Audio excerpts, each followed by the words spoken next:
Hey guys, कैसे हैं आप सब। और आप सभी का स्वागत है एजी मोशन डिज़ाइंस हिंदी में। और आज की इस वीडियो में हम क्रिएट करने जा रहे हैं एक बहुत ही सिंपल एलिगेंट लोगो रिवील एनिमेशन, वो भी आफ्टर इफेक्ट्स के अंदर। और अगर आपको मोशन ग्राफिक्स से रिलेटेड और भी सारी चीज़ें सीखना पसंद है तो आप मेरी यूडमी कोर्सेज पे ज्वाइन कर सकते हैं। लिंक मैंने डिस्क्रिप्शन में दे दिया है।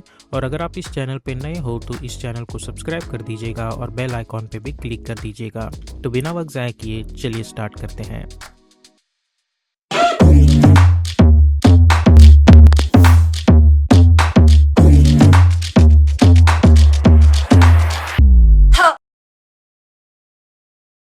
तो सबसे पहले अभी हम आ चुके हैं एडोबी आफ्टर इफेक्ट्स में। मैं न्यू कंपोजिशन क्रिएट करूंगा जिसे मैं नाम दे दूंगा मेन एनिमेशन, हमेशा की तरह।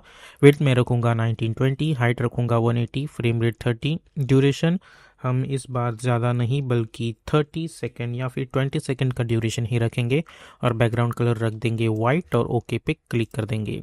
उसके बाद हम जाएंगे choose grid and guide option में और टाइटल सेव एक्शन पे क्लिक कर देंगे। अब मेरे पास यहाँ पे बिहांस की लोगो फाइल है, लेकिन अगर आप चाहें तो कोई भी लोगो चूज़ कर सकते हैं। लेकिन इस स्पेसिफिक एनिमेशन के लिए मैं मेक श्योर करूँगा कि मेरी जो लोगो फाइल है वो इस तरीके से सर्कुलर हो। ओके, सो मैं एस फॉर स्केलिंग ऑप्शन और इसकी जो स्केल है वो मैं प्रॉपरली एडजस्ट कर देता हूँ समवेयर अराउंड लाइक कुछ इस तरीके से। ठीक है, आप अपने हिसाब से इसकी स्केल जो है वो एडजस्ट कर लीजिएगा। उसके बाद मैं इसी लेयर्स को कंट्रोल डी करके डुप्लीकेट करूँगा, एंटर प्रेस करूँगा और इसे नाम दे दूंगा मास्क। और मेरे पास ये लोगो की पीएनजी फाइल है। अब इस लोगो को मैं सिलेक्ट करके इसे चूज़ करूँगा अल्फ़ा मास्क। ओके, अब उसके बाद मैं अपना शेप टूल सिलेक्ट करूँगा और सबसे पहले मैं फिल कर देता हूँ रेड और स्ट्रोक हटा देता हूँ जस्ट फॉर नाउ।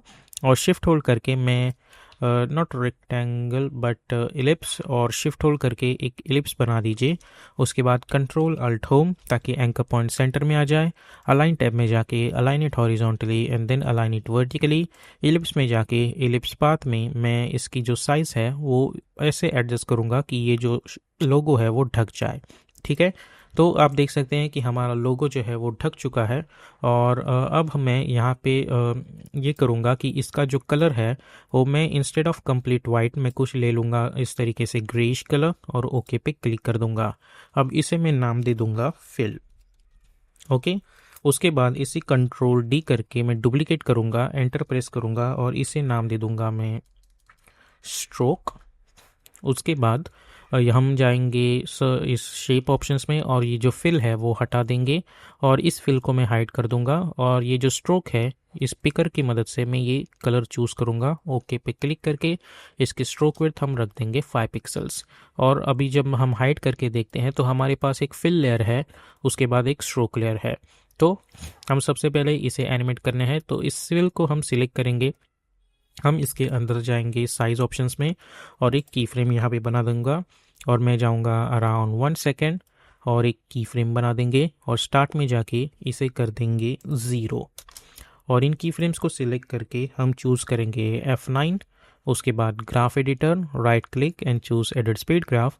इस ग्राफ को सिलेक्ट करके शिफ्ट होल्ड करके मैं इसे यहाँ पे लेके आऊँगा और इसे यहाँ पे लेके आऊँगा, तो हमें इस तरीके से रिवीलिंग मिल जाएगी। या फिर आप इसे सिलेक्ट करके फिर से एक बार F9 प्रेस करें और ये जो ग्राफ है उसे शिफ्ट होल्ड करके एक हैंडल यहाँ पे लेके आए और एक हैंडल यहाँ पे लेके आओ। ओके, तो अब जब ये एनिमेशन है वो हमें कुछ इस तरीके से मिल रहा होगा। और अराउंड 20 फ्रेम्स पे ये जो स्ट्रोक है मैं इसे यहाँ पे लेके आऊँगा ओपन स्क्वायर ब्रैकेट की मदद से। इस फिल को मिनिमाइज कर देंगे। स्ट्रोक में जाके मैं ऐड में जाके चूज़ करूँगा ट्रिम पाथ। अब ट्रिम पाथ में हम जाएंगे, इसके अंदर और एंड वैल्यू इनिशियली कर देंगे 50 और स्टार्ट वैल्यू भी कर देंगे 50 और इन दोनों पे की फ्रेम बना देंगे। और हम जाएंगे अराउंड 1.20 फ्रेम्स, स्टार्ट वैल्यू कर दो 0 और एंड वैल्यू कर दो 100। इन की फ्रेम्स को सिलेक्ट करके हम चूज़ करेंगे F9। उसके बाद ग्राफ एडिटर, इन्हें सिलेक्ट करो, शिफ्ट होल्ड करके इन्हें यहाँ पे लेके आओ और इन्हें यहाँ पे लेके आओ। ओके, तो अब जब हम एनिमेशन को देखते हैं हमें कुछ इस तरीके की एनिमेशन मिल रही होगी। अब उसके बाद हमारा जो लोगो है वो अपीयर हो जाना चाहिए, तो इन दोनों को मास्क एंड लोगो को मैं टॉप पे लेके आऊँगा और यहाँ पे लेके आऊँगा। तो जैसे हम ये एनिमेशन देखते हैं उसके बाद ये, और जब ये एनिमेशन कंप्लीट होगा यहाँ पे तो मैं चाहूँगा कि यहाँ पे कुछ ऐसे सिंबल आए कि यहाँ पे ये कंप्लीट हो चुका है। तो उसके लिए मैं अपना इलिप्स टूल सिलेक्ट करूँगा और शिफ्ट होल्ड करके मैं एक इलिप्स यहाँ पे बना दूंगा। उसके बाद कंट्रोल अल्ट होम ताकि एंकर पॉइंट सेंटर में आ जाए। अलाइन टैब में जाके चूज़ करो अलाइन हॉरिजॉन्टली, फिर सिलेक्शन टूल की मदद से इसे सिलेक्ट करो P फॉर पोजीशन और इसे यहाँ पे लेके आओ। उसके बाद इसे ओपन स्क्वायर ब्रैकेट की मदद से यहाँ पे लेके आओ। In search option type size और एक की फ्रेम बना दो और यहाँ पे टाइप कर दो स्ट्रोक एज वेल ताकि स्ट्रोक की फ्रेम्स मिल जाए और एक की फ्रेम क्रिएट कर दो। इसे सिलेक्ट करके मैं प्रेस करूँगा यू। मैं जाऊँगा अराउंड 3 या 2.15 फ्रेम्स पे। इस लोगों को हाइड कर देते हैं। साइज़ में इसकी ऐसे एडजस्ट करूँगा और इसकी स्ट्रोक विड्थ में कम कर दूँगा और यहाँ पे मैं इसकी स्ट्रोक विड्थ रखूँगा 20 और साइज़ कर दूँगा 0। तो हमें इस तरीके की चीज़ मिल रही होगी। आई थिंक स्ट्रोक बहुत ही ज़्यादा दिख रहा है तो 10 कर देते हैं। उसके बाद इस की फ्रेम्स को सिलेक्ट करके हम चूज़ करेंगे F9। उसके बाद हम जाएंगे ग्राफ एडिटर में, इस स्ट्रोक को सिलेक्ट करके शिफ्ट होल्ड करके इसे यहाँ पे खींच देंगे तो इस तरीके की चीज़ मिल रही होगी। तो अब जब मैं एनिमेशन स्टार्ट से देखता हूँ तो मुझे दिख रहा है कि पहले ये एनिमेट हो रहा है और उसके बाद ये। तो जब ये प्रॉपर कंप्लीट होगा तब मैं चाहूँगा कि ये स्ट्रोक यहाँ पे एनिमेट हो तो इसे यहाँ पे लेके आएंगे। तो फर्स्ट दिस देन दिस और उसके बाद मैं चाहूँगा कि ये जो लोगो है वो अपना एनिमेट हो जाए। तो इस लोगो को मैं सिलेक्ट करूँगा P फॉर पोजीशन, एक की फ्रेम 3 सेकंड पे, फिर से की फ्रेम स्टार्ट में इसे मैं नीचे लेके आऊँगा कुछ इस तरीके से। उसी के साथ R फॉर रोटेशन और इसे कर दूंगा मैं 90 डिग्री रोटेशन। यू प्रेस करेंगे तो आप देख सकते हैं आई थिंक मुझे रोटेशन पे एक की फ्रेम देनी चाहिए। एक रोटेशन पे की फ्रेम यहाँ पे 3 सेकंड पे जाके इसे कर दूँ 0। तो इसे देखेंगे तो इस तरीके की चीज़ मिल रही होगी। आई थिंक हमें इसे -90 करना चाहिए। तो हमें इस तरीके की चीज़ मिल रही है। अब इन की फ्रेम्स को सिलेक्ट करेंगे और हम चूज़ करेंगे F9 और फिर हम जाएंगे ग्राफ एडिटर में, इसे सिलेक्ट करो, शिफ्ट होल्ड करके इसे यहाँ पे लेके आओ तो हमें इस तरीके की चीज़ मिल रही होगी। तो सबसे पहले ये और ये जो एनिमेशन है वो मैं चाहूँगा कि अराउंड यहाँ पे ही एनिमेट हो। तो इन एनिमेशन को देखने के बाद हमें इस तरीके की चीज़ मिल रही होगी। उसके बाद हमें सिलेक्ट करना है इन दोनों को और कंट्रोल D करके डुप्लीकेट करना है और इसे मैं ये लेके आता हूँ यहाँ पे ओपन स्क्वायर ब्रैकेट की मदद से और यू प्रेस करके देखता हूँ तो हमें 2 बार दिख रहा है। तो ये जो फर्स्ट है ये वाला, इस पे हमें अप्लाई करना है फिल इफेक्ट। ओके, कुछ इस तरीके से और उसमें स्पीकर की मदद से हमें ये ब्लू कलर सिलेक्ट करना है और यहाँ पे इस ब्लू का हल्का सा लाइटर वर्जन चूज़ करना है। तो आप देख सकते हैं कि हमें इस तरीके की लूपिंग नॉट लूपिंग बट इस तरीके का एनिमेशन दिख रहा होगा। ओके, अब हमें कुछ एक्स्ट्रा एनिमेशंस बनाने हैं तो हम वो भी बना लेते हैं। अब हमें बनाना है एक आउटर एनिमेशंस। उसके लिए मैं कंट्रोल N प्रेस करके एक नया कंपोजिशन बना दूंगा जिसे मैं नाम दे दूंगा BG। ओके, उसके बाद हम अपना इलिप्स टूल सिलेक्ट करेंगे और यहाँ से मैं वो स्ट्रोक हटा देता हूँ और यहाँ पर जो कलर है वो हमें वही चाहिए जो लोगो का है। तो हमें ये कलर कोड कॉपी करना होगा। तो जैसे आपको पता है कि यहाँ पे हमने एक कलर चूज़ कर रखा है, आप ये कलर ही सिलेक्ट कीजिए और कंट्रोल C करके कॉपी कीजिए, या फिर आप ये कलर सिलेक्ट करके कंट्रोल C करके कॉपी कीजिए और इसे कैंसिल कर दीजिए। और यहाँ पे अब हमारे पास वो कलर कोड है तो हम वो कलर कोड यहाँ पे पेस्ट कर देंगे, या फिर आप अपने हिसाब से भी वो ब्लू कलर सिलेक्ट कर सकते हैं। अब यहाँ पे वो उस इलिप्स को बनाइए, इसे सिलेक्ट कीजिए, control alt home, align tab में जाके align it horizontally and align it vertically. अब इसकी जो स्केल है वो इनिशियली कर देंगे 0 और एक की फ्रेम। सिमिलरली ओपेसिटी इनिशियली हम कर देंगे 20 और एक की फ्रेम। यू प्रेस करो और जाओ अराउंड 1 सेकेंड पे, इसकी वैल्यू कर दो 100 और ओपेसिटी कर दो 0। इन्हें सिलेक्ट करके हम चूज़ करेंगे F9, फिर जाएंगे हम ग्राफ एडिटर में, इसे सिलेक्ट करो, शिफ्ट होल्ड करके इसे यहाँ पे लेके आओ और इसे यहाँ पे लेके आओ तो हमें कुछ इस तरीके का पॉपअप मिल जाएगा। अब ये जो पॉपअप है वो हमें और भी चाहिए तो हम क्या करेंगे, इन्हें सिलेक्ट करेंगे और इसे यहाँ पे एडजस्ट करेंगे, कंट्रोल D करके डुप्लीकेट, इसे ऐसे हर जगह पे हम अपने हिसाब से कंट्रोल D करके हम डुप्लीकेट करेंगे। ठीक है, और सभी को सिलेक्ट करके make sure to press control alt home, ताकि सबका एंकर पॉइंट जो है वो सेंटर में हो।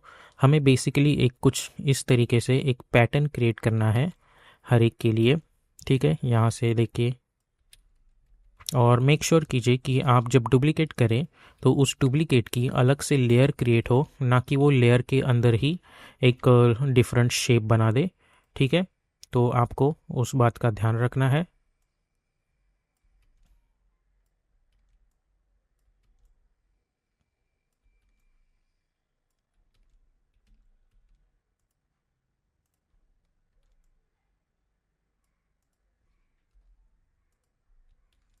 ठीक है, तो अब जब मैं देखता हूँ तो मेरे पास इतने ये जो शेप्स है वो आ चुके हैं।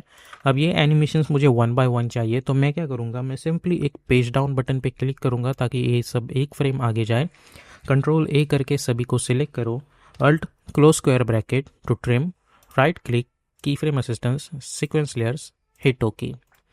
इसकी मदद से सारी लेयर्स अपने आप एक के पीछे एक लग जाएंगी और हमें बस इन्हें ड्रैग करना है ताकि सारे एनिमेशंस वन बाय वन हो। अब ये जो बीजी एनिमेशन है वो तब एनिमेट होना चाहिए जब ये जो सर्कल है वो कंप्लीट हो रहा हो। तो कंट्रोल 0 करके ये जो बीजी है उसे यहाँ पे लाके रख दो और इसे यहाँ पे लेके आओ। ओके, तो अब जब मैं एनिमेशन देखता हूँ, सबसे पहले ये और फिर ये। ओके, और make sure to select all of that, press F4 ताकि ये जो मोशन ब्लर है उसे हमें इनेबल करना है, तो हमें इस तरीके की चीज़ मिल रही होगी।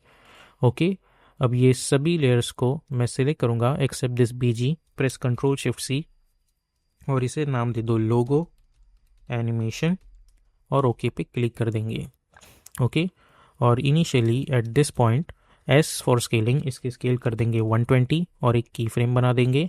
और जैसे ये एनिमेशन ख़त्म हो रहा है इस पॉइंट पे इसे कर देंगे 100। इन की फ्रेम्स को सिलेक्ट करके हम चूज़ करेंगे F9, ग्राफ एडिटर में जाके सिलेक्ट करो, शिफ्ट होल्ड करके इसे यहाँ पे लेके आओ और शिफ्ट होल्ड करके इसे यहाँ पे लेके आओ। ओके, तो अब जब मैं एनिमेशन देखता हूँ, first this and then this, अब इसे सिलेक्ट करो कुछ इस तरीके से और जाओ इफेक्ट एंड प्रीसेट्स पैनल में और search for drop shadow effect and double click to apply. Increase the distance to 100, softness to 200। With the help of this picker I pick up this colour and और थोड़ा सा इसका darker version choose करो और उसकी opacity करो 20 और चाहे तो डिस्टेंस 80 तक भी लेके आ सकते हो। ओके, तो अब हम देखेंगे, तो हमने सबसे पहले ये और फिर ये एनिमेशन दिख रहा है। आप इसे सिलेक्ट करके right click, go to the layer styles and you can choose bevel and emboss. Go to the bevel and emboss, increase the softness to somewhere around like this, increase the size of that also to somewhere around 60 and colour जो है इस speaker की मदद से आप यही colour choose करें ताकि आपको एक बेहतर रिजल्ट मिले। ठीक है, तो अब जब हम ये एनिमेशन देखते हैं, सबसे पहले ये एनिमेशन दिख रहा है और फिर ये। ओके, और कंट्रोल Y प्रेस करके हम एक सॉलिड बैकग्राउंड लेयर बना देंगे वाइट कलर की, उसे नीचे ला के रख दो। ठीक है, तो first this and then this, और उसके बाद एक हल्का सा एक लाइट स्विप देना है। तो इस पॉइंट पे मैं इस लोगो को सिलेक्ट करूँगा और मैं सर्च करूँगा light sweep effect and double click to apply, और ये लाइट स्विप मैं इसे यहाँ पे ला के रख देता हूँ एक की फ्रेम सेंटर में। यू प्रेस करो, जब ये एनिमेशन यहाँ से यहाँ जाएगा अराउंड 6 सेकेंड तक, इसे मैं यहाँ से यहाँ तक ला के रख दूँगा। ठीक है, तो अब जब ये एनिमेशन हम देखते हैं, हमें ये एनिमेशन मिल रहा है, उसके बाद हमें इस तरीके से ग्लो मिल रहा है। अब इसी के साथ साथ हमने इसकी already scaling and property animate कर रखी है और मैं चाहता हूँ कि ये धीरे धीरे अपनी स्केल लूज़ करता जाए। तो मैं क्या करूँगा, सबसे पहले हमारा एनिमेशन 6 सेकेंड या 6.15 फ्रेम्स तक एंड होना चाहिए, तो मैं यहाँ पे एंड प्रेस करूँगा। अब इसी लेयर पे हम एक इफ़ेक्ट अप्लाई करेंगे जो है ट्रांसफॉर्म इफ़ेक्ट, और डबल क्लिक करके इस पर अप्लाई करेंगे। ट्रांसफॉर्म इफेक्ट बेसिकली हमें extra position, scaling and extra properties दे देता है, जैसे ऑलरेडी सभी लेयर्स पे होती है। बाय चांस अगर हमने किसी भी फॉर एग्जांपल यहाँ पे मैंने स्केलिंग प्रॉपर्टी ऑलरेडी एनिमेट कर रखी है और मुझे स्किल्स फिर से इसकी स्केल एनिमेट करनी है but without touching the scale, इसलिए मैं ट्रांसफॉर्म इफेक्ट अप्लाई करता हूँ और यहाँ पे जो स्केल है मैं उसकी कर दूंगा 115। एक की फ्रेम बना देंगे स्टार्ट में और यू प्रेस करेंगे तो आप देख सकते हैं यहाँ पे की फ्रेम आ गई। अब यहाँ जाऊँगा मैं 6.115 फ्रेम्स पे, इसे कर देंगे हम 95। तो होगा ये कि ये एनिमेशन तो हमें मिल ही रहा होगा, लेकिन उसी के साथ साथ हमें एक हल्की सी स्केलिंग एनिमेशन जो धीरे धीरे लूज़ हो रही है वो भी दिख रही होगी। तो इस तरीके से हमारा फाइनल आउटपुट कुछ इस तरीके से बन जाएगा और हमें एक एलिगेंट सा लोगो रिवील एनिमेशन मिल जाएगा।